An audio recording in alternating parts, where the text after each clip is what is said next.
Shalom, saudara-saudari yang terkasih, para pengasih Tuhan.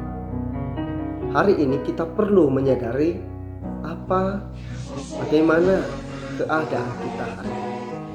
Keadaan manusia hari ini menunjukkan bahwa apa adanya manusia sepenuhnya begitu rapuh.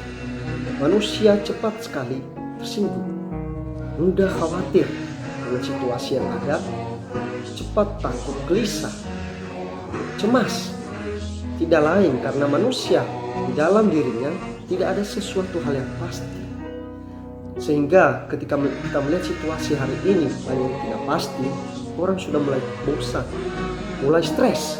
Kenapa dengan sedemikian terjadi dengan situasi pandemi khusus di hari ini?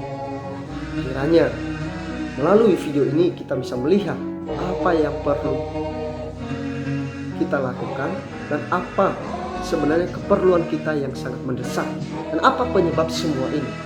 Saudari, tidak lain adalah karena kita memerlukan kasih Allah. Kasih Allah ini sebenarnya adalah diri Allah sendiri yang mau menolong kita, mau menjadi bagian hidup kita, mau sepenuhnya boleh menjadi sandaran kita, pengharapan kita. Tidak lain adalah diri Allah. Segala sesuatu yang di luar pasti membawa kita mengalami keharapan. Coba bayangkan di atas diri Anda sendiri. Ketika Anda sudah memiliki misalnya uang 100.000 atau 1 juta. Yang awalnya Anda tidak pernah memilikinya, pasti Anda sangat sukacita. Tapi setelah memilikinya, Anda ingin lagi memiliki uang yang lebih. Atau misalnya Anda memiliki gaji awal pertama kali kerja 2 juta, 3 juta. Tetapi lama-lama ketika sudah mendapatkan 2 juta, 3 juta, Anda ingin gaji tersebut naik. Ini menunjukkan apa adanya, bahwa manusia di atas dirinya masih ada satu keperluan yang lain. Tidak lain adalah diri Allah sendiri yang adalah kasih. Itu saudara-saudari, kita perlu melihat mengapa kita memerlukan kasih Allah. Pertama-tama di dalam Roma pasal 3 ayat 23, kita menunjukkan kepada kita bahwa semua orang telah berbuat dosa dan kehilangan kemuliaan Allah. Ini sebabnya mengapa manusia hari ini merasa sangat kurang, karena ada sesuatu yang hilang di atas diri manusia. Ada sesuatu hal yang terjadi, yaitu manusia telah berbuat dosa, bahkan telah kehilangan kemuliaan Allah. Tidak hanya sedemikian, sehingga bahkan manusia yang telah berbuat dosa ini seharusnya beroleh penghukuman, ada di bawah penghakiman Allah. Kita seharusnya layak dihukum, dibinasakan oleh Allah, karena kita ini adalah seteru Allah, musuh Allah. Bahkan kita melihat lebih lanjut, manusia ini kapan telah berbuat dosa. Di dalam Mazmur pasal 51 ayat 7, dia berkata bahwa bahkan sejak di dalam kandungan manusia telah ada di dalam dosa, bahkan telah diperanakan di dalam kesalahan. Maka tidak heran kalau anak kecil tanpa diajari sudah bisa berbohong. Kenapa? Karena di dalam dirinya sudah ada benih-benih dosa itu. Tapi syukur kepada Tuhan, kita ada satu kabar sukacita. Kita melihat di dalam Injil Yohanes pasal 3 ayat 16. Mungkin bagi teman-teman, bagi saudara-saudari ini familiar, ayat ini sangat familiar. Dikatakan bahwa Allah begitu mengasihi kita, begitu mengasihi saya, begitu mengasihi Anda, sehingga Ia mengaruniakan putranya yang tunggal, sehingga melalui kita percaya kepadanya, kita beroleh hidup yang kekal. Tetapi tahukah Anda bahwa tidak hanya sedemikian, bahkan oleh kasih-Nya ini Dia telah menyelamatkan kita. Puji Tuhan. Oleh kasih Allah yang adalah juga dirinya sendiri sanggup, bahkan tidak hanya sanggup, telah sudah menyelamatkan kita dari dosa, dari hukuman. Bahkan sampai satu titik di dalam 1 Yohanes pasal 3 ayat 1 kita melihat Dia membawa kita menjadi anak-anaknya, menjadi putra-putranya.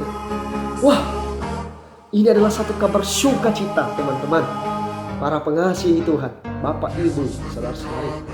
Tidak ada lagi yang lebih membahagiakan selain kita menjadi putra-putra Allah.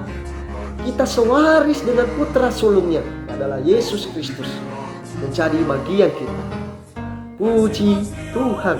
Itu hari ini kita perlu mengucap syukur. Kita perlu memiliki penghidupan yang seharusnya penghidupan yang bersukacita, tidak tergantung oleh situasi dan keadaan yang terjadi, karena kita adalah anak-anak Allah. Tetapi bagaimana caranya kita bisa dengan gampang menjadi anak-anak Allah, padahal kita adalah orang yang telah berdosa, telah kehilangan kemuliaan Allah? Kita memberitahu kita dalam Yohanes 3 tidak lain adalah perlu dilahirkan kembali. Hanya melalui kelahiran kembali baru sepenuhnya tadi kita bisa beroleh karunia keselamatan Allah. Kita menjadi orang yang telah didamaikan dengan Allah, bahkan boleh menjadi putra-putranya. Lalu untuk menjadi orang yang dilahirkan kembali ada jalannya, yaitu kita perlu percaya dan dibaptis.